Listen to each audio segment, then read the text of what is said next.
Now the BMW M3 is definitely a powerful car. It is not for the light-hearted, it's not for the faint-hearted. If you've just got your driver's license, this is not a car I would recommend for you.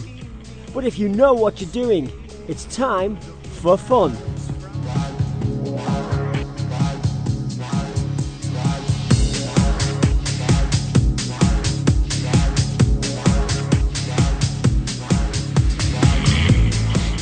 With all the technology in the car, I've got to say there's just a couple of things that I don't like. Now, bear in mind, this is German technology, this is state of the art, this is a BMW. With all the electrics that are going on, I still have to adjust the steering wheel manually, which is a bit annoying. That it almost cheapens the car. Why? Why is it not electric like some of the lower model cars these days?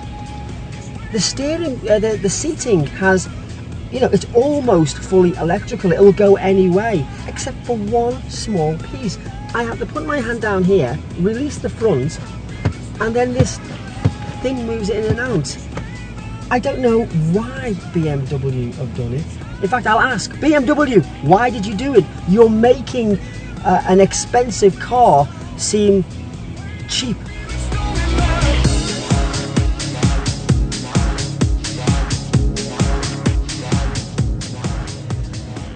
Driving down this, the Corniche of Ajman here, the car certainly belongs here.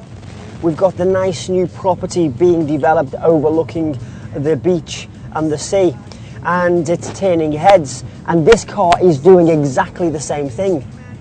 But this car is more than just about the look.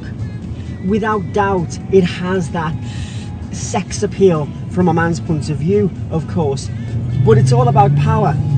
This is a BMW, this is an M3. This is one of the most powerful cars that you can get your hands on.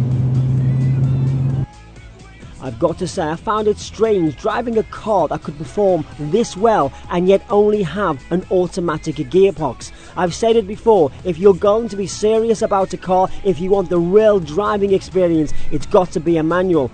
However, this automatic was a little bit different. Yes, it was Triptronic or Steptronic, depending on what you want to call it, and it means that you can change gears from behind the steering wheel with those paddly things, but the gearbox was also fully electronic. Now what that means is that when you engage your various gears, it doesn't actually click into place. Everything happens electronically. But for me, that just means something else that can potentially go wrong. But this is a BMW M3.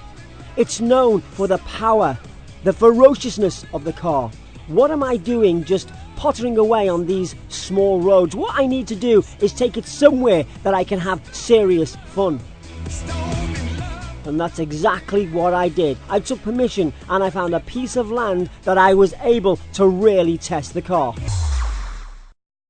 Oh my God, what is wrong with you? You drive like a hooligan. Listen, when you test a car, you've got to test it to the full potential. You've got to see what it can do. Well, I just think you're a typical male who only cares about power and speed. I had the chance to test drive a car that, like in gear, hasn't been around for a while. Fiat hasn't had an official importer for the past 5 years. There are many small cars that are there in today's UAE market. We have brands from Nissan, Honda, Daihatsu, and the very popular Mini Cooper. But there's a new player in the market. This is the new Fiat 500. My first impression of this car is that it seems to be a mashup of several different types of cars.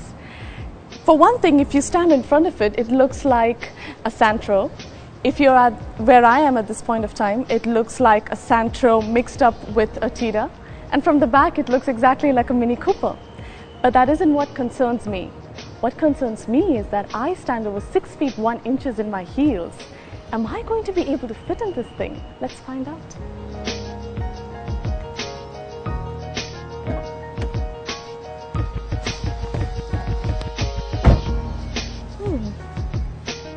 Well, actually, this car is a lot more spacious than what it looks like from the outside.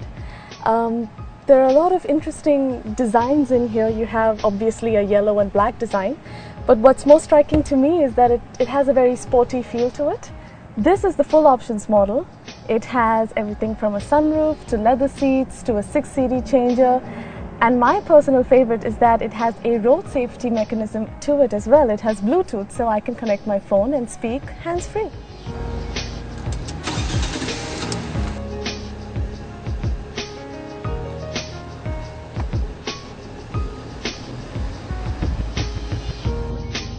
Now everything about this car seems a bit sluggish when you start it. For some reason, I don't really know what's going on with this gearbox. I'm not a car expert, but I can assure you that the whole process of starting and driving the car is a bit slow. The accelerator, for instance, you really need to put your foot down on the gas pedal to move it, to get it moving, and that's a bit difficult, especially when you're at a signal and you're trying to just go forward. You need to really press your foot to the pedal in order to get this car moving. Having said that, this car, once it does pick up, is extremely powerful. It really feels like you're driving a very powerful car, and that part of it is really okay. Luckily, the braking system on this car is really good, so when it does pick up speed, and if you really need to brake, you can do that without actually having much trouble. I don't know whether it's because this is a brand new car on the roads of Dubai, or if it's because this car is a bright yellow, but everybody's looking. The interior is very stylishly yet simply designed. If you look at the panel across right in front of me, I see a very simple layout, very easy to understand layout as well, which is what I would expect from such a car. Something else I like about this car, and I think this will actually be my favorite feature about the interior, is the sunroof. There is a net that you draw up right across the sunroof, and as a result of it, light filters through without allowing the heat inside the car. So even though I'm driving in the afternoon, I don't feel hot at all. It's really comfortable.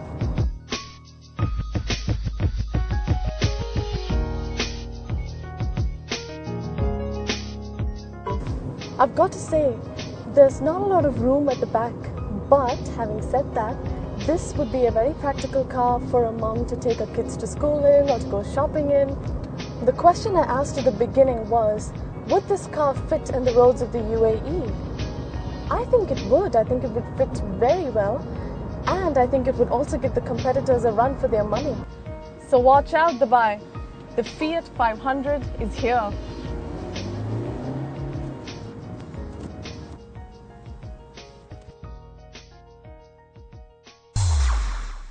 Now that's how you test a car. Okay, point taken. Listen, you were mentioning the gearbox. What's wrong with it? Well, I found it really sluggish and difficult to change gears with, so it seemed very slow and uncomfortable. Well, actually, I can put a little bit of insight into that. National Autos, who are the importers for the UAE, have told me that in the future, production of the gearbox is going to go to a North American plant, which means the gearbox will be an American spec gearbox. So, apart from that? Apart from that, it's fun and it's very spacious as well. Okay, it's now time for a quick break, but don't go away. Remember, we've still got that Virgin Radio legend